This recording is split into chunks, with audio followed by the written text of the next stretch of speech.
Hello and welcome to U Tuition. आज हम बात करने वाले हैं 12th क्लास के इंग्लिश के मोस्ट इम्पॉर्टेंट क्वेश्चंस के बारे में। तो चलिए शुरू करते हैं। फर्स्ट क्वेश्चन है, लेकिन उससे पहले गाइस मैं चाहता हूँ कि आपको बता दूँ कि ये जो क्वेश्चंस हैं इसके अंदर जो मैंने कंटेंट लिखा है ये रेफरेंस के लिए है। अगर आपको बड़े मार्क्स में यही क्वेश्चन आ जाता है, ज़्यादा मार्क्स में ये क्वेश्चन आ जाता है, लॉन्ग आंसर्स में ये क्वेश्चन आ जाते हैं, तो आपको सिर्फ इतना नहीं लिख के आना है, आपको कंटेंट को बढ़ाना है। आपको मटेरियल जो भी आपने पढ़ा है चैप्टर से रिलेटेड उसको बढ़ा देना है, क्योंकि अगर आप इतना छोटा लिख के आएंगे तो फिर आपके मार्क्स कट जाएंगे। तो चलिए शुरू करते हैं। पहला क्वेश्चन है, from where did the peddler get the idea of the world being a rat trap. Peddler को ये दुनिया पूरी एक रेट ट्रैप है, ये आइडिया कहाँ से मिला? तो इसका आंसर क्या है? The peddler had been thinking of his rat traps when suddenly he was stuck by the idea that the whole world was nothing but a big rat trap। जो पेडलर था वो अपने रेट ट्रैप्स के बारे में सोच रहा था, चूहेदानी जिसे हम हिंदी में बोलते हैं। तभी उसे एक अचानक से आइडिया आया कि ये पूरी दुनिया ही एक बड़ी सी रेट ट्रैप है।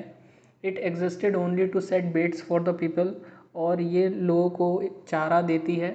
It offers riches and joys, ये अमीरी और खुशहाली, shelter and food, heat and clothing जैसी चीज़ें उसी तरीके से चारा देती है जैसे रेड ट्रैप में हम चीज़ और पोर्क को डालते हैं। As soon as someone let himself be tempted to touch the bait, जैसे ही कोई व्यक्ति इस चारे को छूने की कोशिश करता है या पाने की कोशिश करता है, it closed in on him and then everything came to an end. तभी ये बंद हो जाता है और सारी चीज़ें एक ख़त्म हो जाती हैं। तो अगला क्वेश्चन है, why was Edla happy to see the gift left by the peddler. Edla क्यों हैप्पी थी उस गिफ्ट को देख करके जो पेडलर ने उसके लिए छोड़ा था? As soon as Edla open the package of the gift the contents came into view. जैसे ही एडला ने गिफ्ट के पैकेज को खोला उसे कुछ चीज़ें दिखी। She found a small rat trap with 3 wrinkled 10 notes and letter address to her, जिसमें उसे एक रेड ट्रैप और लेटर मिला। The peddler wanted to be nice in return as she had been so nice to him all day long. जो peddler था वो उसके प्रति नाइस रहना चाहता था, क्योंकि वो पूरे दिन उसके साथ बहुत ही अच्छे से उसने पेश आया था, इसलिए। He did not want her to be embarrassed at Christmas season by the thief। वो नहीं चाहता था कि वो embarrassed हो, क्योंकि इस क्रिसमस सीज़न में उस थीफ की वजह से। अगला क्वेश्चन है, list the places that Gandhi visited between his first meeting with Shukla and his arrival at Champaran. हमें उन प्लेसेस के बारे में बताना है जो कि गांधी जी ने विज़िट किया था अपनी फ़र्स्ट मीटिंग विद शुक्ला के साथ, जो उनकी पहली मीटिंग थी, और जब वो चंपारण आए थे इस बीच में। Gandhi first met Shukla at Lucknow. Gandhi Shukla से कहाँ मिले थे? लखनऊ में मिले थे। Then he was in Kanpur, फिर वो कानपुर गए, and other parts of India, और इंडिया के, भारत के कुछ और हिस्सों में भी गए। He return to his ashram near Ahmedabad. वो फिर वापस अपने आश्रम में आए जो कि अहमदाबाद में है। Later he visited Calcutta, Patna, Muzaffarpur before arriving at Champaran. और चंपारण पहुंचने से पहले वो कलकत्ता, पटना और मुजफ्फरपुर भी गए थे। नेक्स्ट क्वेश्चन है, why do you think Gandhi considered the Champaran episode to be a turning point in his life. ऐसा क्यों कहा जाता है कि गांधी जी का चंपारण का जो हिस्सा था, चंपारण एपिसोड था, वो उनकी लाइफ का एक टर्निंग पॉइंट था? The Champaran episode begin as an attempt to ease the sufferings of large number of poor peasants. जो चंपारण वाला हिस्सा था वो पुअर पीजेंट्स की सफरिंग्स को, उनके परेशानियों को कम करने के लिए था। He got the whole hearted support of thousands of people. उन्हें हज़ारों लोगों का दिल से समर्थन मिला। Gandhi ji admitted that he had done a very ordinary thing. Gandhi ji को ये लग रहा था कि उन्होंने एक बहुत ही साधारण सा काम किया था। ही declared that the British could not order him about in his own country. उन्होंने कहा कि जो ब्रिटिश है वो उनके खुद के देश में उन्हें ऑर्डर नहीं दे सकता है, और इसीलिए जो चंपारण एपिसोड था वो उनकी लाइफ का एक टर्निंग पॉइंट था। अगर ये बड़े मार्क्स में क्वेश्चन आए ज़्यादा मार्क्स में क्वेश्चन आए तो आपको ऑब्वियसली इसमें काफ़ी थोड़ा बढ़ाना पड़ेगा मैटर, वरना फिर इतने छोटे आंसर में आपको ज़्यादा मार्क्स नहीं मिलेंगे। नेक्स्ट क्वेश्चन है, विच एनिमल डिड जो suggested for the story that day. जो ने किस एनिमल को सजेस्ट करा था स्टोरी के लिए। What do you know about this new animal, और आप इस नए एनिमल के बारे में क्या जानते हैं। जो suggested skunk for the story that day. जो ने जो एनिमल सजेस्ट किया था वो क्या था, स्कंक था। It was a new animal for her, वो उसके लिए एक नया एनिमल था। They must be talking about it at nursery school, वो उन्होंने ज़रूर इसके बारे में एक नर्सरी स्कूल में पढ़ा होगा। अ स्कंक और a pole cat is a small black and white North American animal. जो स्कंक होता है, जिसे हम पोल कैट भी कहते हैं, ये नॉर्थ अमेरिका का ब्लैक एंड वाइट कलर का एक एनिमल होता है। It can produce a strong unpleasant smell to defend itself when it is attacked.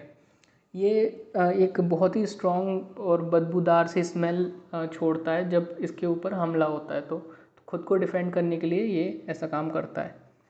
Next question देखते हैं, how was the skunk story different from the other stories narrated by Jack. इसमें हमसे पूछा है कि जो स्कंक की story थी वो बाकी स्टोरीज से कैसे अलग थी जो कि जैक ने सुनाई थी।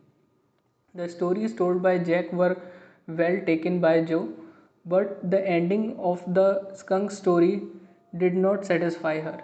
जो जैक ने स्टोरीज सुनाई थी जो को पसंद तो आई थी, लेकिन किसी की भी एंडिंग जो है वो उसे सही से उससे वो संतुष्ट नहीं हुई, सेटिस्फाइड नहीं हुई। She believe that the wizard should have hit back skunk's mommy and skunk would have kept smelling like roses. उसने ऐसा सोचा कि जो विजार्ड था वो उसने स्कंक को हिट बैक करना चाहिए था, स्कंक की मम्मी को, और जो स्कंक है वो उसके अंदर से खुशबू आनी चाहिए थी रोजेस की, यानी गुलाब जैसी खुशबू आनी चाहिए थी, ना कि कोई अनप्लीजेंट स्मेल। तो नेक्स्ट क्वेश्चन है, who is mister lamp, how did dairy get into his garden. Mister lamp कौन थे और डेरी कैसे उनके गार्डन में पहुंच गया। Mister Lamb is an old man with a 10 leg. Mister lamp जो थे वो एक बूढ़े व्यक्ति थे, उनका एक जो पैर था वो टिन का था, यानी लोहे का था। His real leg was blown of years ago during war. War के टाइम में उनका एक पैर बम धमाके में उड़ गया था। He lives all alone in his house, वो अपने घर में अकेले रहते थे। There is a garden near the house, उनके घर के पास यानी घर में ही एक गार्डन था। It has ripe crab Apple looking orange and golden in colour. उनके जो गार्डन थे उसमें एप्पल्स थे, ऑरेंज थे, और जो कि गोल्डन कलर से में दिखते थे, यानी बहुत खूबसूरत फल लगे हुए थे उनके गार्डन में। Mister Lamb is sitting in the garden when Derry climbs over the garden wall to get into the garden. जो मिस्टर लैम्प थे वो अपने गार्डन में बैठे हुए थे जब डेरी ने दीवार चढ़ के उनके गार्डन में एंट्री करी। Though the gate is open the boy does not use it. जबकि जो गेट था वो खुला हुआ था, तब भी जो उस लड़के ने गेट को ना इस्तेमाल करके दीवार चढ़ के उनके गार्डन में घुसने की कोशिश करी। नेक्स्ट क्वेश्चन है, what explanation does the small boy offer for coming into the garden. क्या एक्सप्लेनेशन उस बच्चे ने दी गार्डन में आने के लिए मिस्टर लैम्प को। How does mister Lamb react to it, और जो मिस्टर लैम्प थे उन्होंने क्या प्रतिक्रिया दी इस बारे में। The boy thought that this was an empty place. जो बच्चा था उसे ये लगा कि ये खाली जगह है। He did not know there was anybody there. उसे नहीं पता था कि वहाँ पे कोई और रहता भी है। Mister lamp assured him that it is all right. Mister lamp ने उसे एश्योरेंस दी कि कोई बात नहीं। He asked the boy what he is afraid of, और उन्होंने पूछा कि वो बच्चा क्यों डरा हुआ है। He tells the boy that the house is empty as he is in the garden. उन्होंने बताया कि जो उनका घर है वो खाली है क्योंकि जो वो खुद गार्डन में बैठे हुए हैं, and is likely to stay there, और वो ज़्यादातर वहीं रहते हैं। Such a beautiful day should not be wasted indoors. उनका ये मानना था कि इतना खूबसूरत दिन घर में अंदर रह करके नहीं वेस्ट करना चाहिए। नेक्स्ट क्वेश्चन है, what inquiry did the secretary of examination board make about Evans? What did the governor tell him about Evans? तो इस क्वेश्चन में पूछा है कि जो सेक्रेटरी ऑफ एग्जामिनेशन बोर्ड थे उन्होंने इवेंट्स के ऊपर क्या इंक्वायरी बैठाई और गवर्नर ने क्या बताया इवेंट्स के बारे में। The secretary wanted to know if Evans was a violent sort of person. जो सेक्रेटरी थे वो ये जानने चाहते थे कि इवन जो था वो क्या एक वायलेंट पर्सन था। The governor told him that there was no record of violence. Governor ने बताया कि उसका वायलेंस का कोई भी रिकॉर्ड नहीं है। He was inform that events was quite a pleasant fellow. और जब बल्कि उन्होंने ये बताया कि जो इवन था वो एक अच्छा व्यक्ति था। एन अम्यूजिंग पर्सन, एक क्या नाम है, प्रभावशाली व्यक्ति था। He was good in at imitation and hence a star at Christmas concert. वो नकल करने में बहुत अच्छा था और इसीलिए वो क्रिसमस कॉन्सर्ट में एक स्टार की तरह था। He suffered from the desire to steal, लेकिन उसे एक बीमारी कह सकते हैं थी चुराने की। He had this disease from birth, और उसे जन्म से ही ये परेशानी थी। नेक्स्ट क्वेश्चन है, who met Evans on the eve of examination? जो एग्ज़ामिनेशन की शाम थी उस शाम इवेंस से कौन मिला? What does this brief interview reveal? और ये जो इंटरव्यू था, ये जो मुलाकात थी, इससे हमें क्या पता चलता है? It was Evans German teacher who shook him by the hand at 8:30 PM। यानी जो ये इवांस के जो जर्मन टीचर थे जिन्होंने उसे चौंका दिया और जब वो उससे 8 साढ़े 8 बजे शाम को मिले ऑन मंडे 7 जून, और जो तारीख थी वो थी Monday 7 June. They met in the heavily guarded recreational block just across from D wing. वो एक हेविली गार्डेड रिक्रिएशनल ब्लॉक में उससे मिले थे जो कि डी विंग के पास में ही था। The teacher wished him good luck in German, और जो टीचर था उन्होंने जर्मन में उसे गुड लक विश किया, विच इवेंस फेल टू अंडरस्टैंड, जो कि इवेंस समझने में चूक गया और उसे नहीं समझ में आया। The teacher observe that he had a remote chance of getting through, और टीचर को नहीं लग रहा था कि वो उसका कोई चांस है इससे बाहर निकलने का। Evans remark that he might surprise everybody, और जो इवेंस था उसे ये लग रहा था वो सबको चौंका देगा। These remarks prove quite meaningful and prophetic, और जो ये रिमार्क्स थे वो काफ़ी मीनिंगफुल थे, और यही बात हमें उनके इस मुलाकात से पता चलती है। तो ये आपके टॉप 10 बेस्ट क्वेश्चंस थे, और इस क्वेश्चन को आप एज अ रेफरेंस पढ़ने के लिए इस्तेमाल कर सकते हैं। इसके आंसर को आप अपने हिसाब से इसकी लेंथ को वेरी कर सकते हैं।